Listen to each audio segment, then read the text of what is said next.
Sot do të përgatisim afishet e famshme ose pufka, siç I themi ndryshe.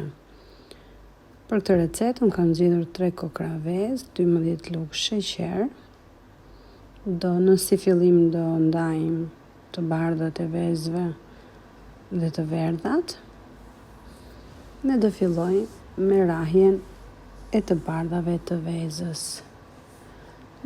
Unë kam zgjedhur të ra me një elektrik dore, jo statik. Të bardhat e vezëve do t'i rrahim derisa të përftohet ajo shkuma e famshme.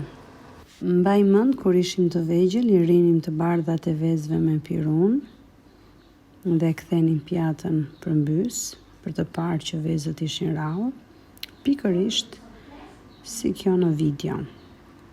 Pasi është përftuar dhe masa,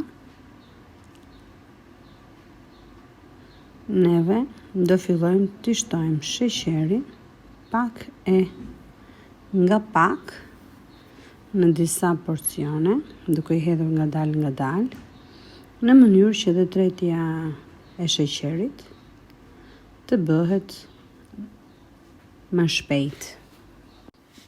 Mund të bëhet edhe me sheqer pluhur, akoma dhe më mirë, në këtë mënyrë dhe tretja e sheqerit bëhet më shpejt. Pasi e kemi rrahur mirë përbërësit, që janë shumë fare të thjeshtë, derisa të arrijë dhe masa fikse, kompakte, e plot dhe e trash. Unë